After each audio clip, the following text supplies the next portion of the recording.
In my latest literature review on the health-promoting properties and therapeutic applications of chia seeds, I ran into a lot of studies like this: strategies for incorporation of chia into frankfurters as a health-promoting ingredient.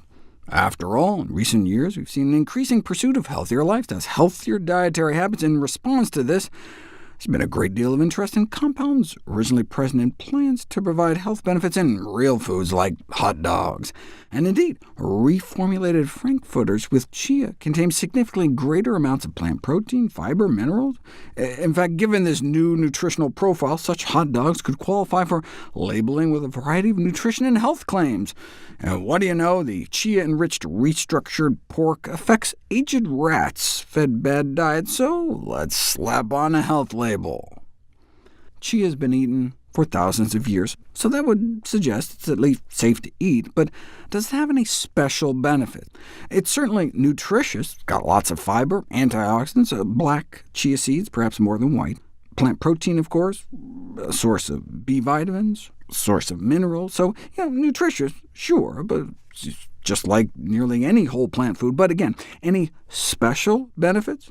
There's all sorts of claims out there by people trying to sell you chia seeds, but to definitively establish their actual beneficial effects, we need a little something called scientific evidence, instead of just cultural tradition, personal beliefs, or inaccurate advertising, which is a redundant term if I've ever heard one.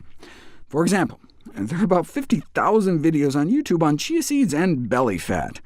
But what does the science say? Dietary chia seeds does reduce belly fat in rats, does apparently reduce the weight of chickens. Evidently, people don't like smelling or tasting fishy chicken, so by feeding chickens chia seeds, you can boost their omega-3 levels without it turning into funky chicken. But what happens if you just cut out the middle hen and eat chia yourself? What happens if you add a teaspoon or two of chia seeds to yogurt as a snack?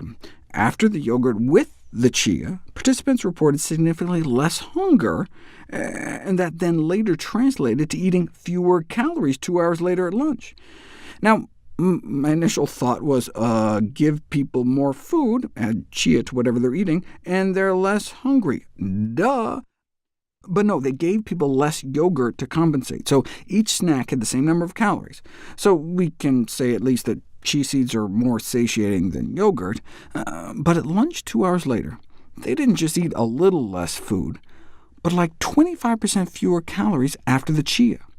A teaspoon of chia seeds only has like 50 calories, yet they ended up eating nearly 300 calories less at lunch, way more than compensating. So if you did that every day, ate some chia seeds as a snack, and 1 teaspoon seemed to work as well as 2, you'd expect to lose weight over time. You don't know, though, until you put it to the test.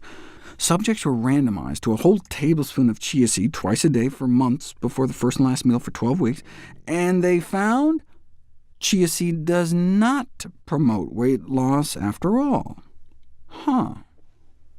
Well, we know from the flaxseed literature, if you give people muffins made out of whole flax seeds, they don't seem to really absorb all the benefit compared to ground flaxseed muffins. And the same appeared to be true with chia seeds. Eat whole chia seeds for 10 weeks, and no increase in short-chain omega-3 levels or long-chain omega-3s, but eat the same amount of chia seeds ground up, and levels shoot up. So maybe the problem with this study is that they gave people whole chia seeds. There's never been a study on ground chia and weight loss until now. A randomized controlled trial, about 2 tablespoons of ground chia a day versus a fiber-matched control, made mostly of oat bran.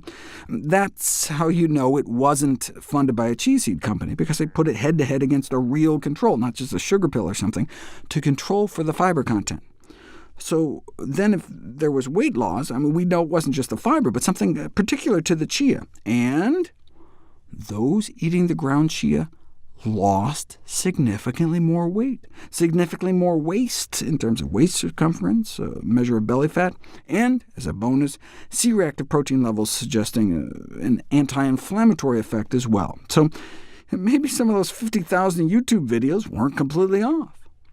There is one form of chia powder I'd stay away from, though. I've talked about using chia gel to replace eggs or oil in baking. You mix a teaspoon of seeds with a quarter cup of water and let it sit for half an hour. Certainly a way to lower cholesterol, but here you are cutting down on your salmonella risk, and there was an international outbreak of salmonella linked to sprouted chia seed powder. Sprouting can create an ideal environment for bacterial growth. 94 people infected across 16 states. Granted, not as bad as salmonella-tainted eggs, which may sicken 79,000 Americans every year, but still, I would recommend staying away from sprouted chia seed powder.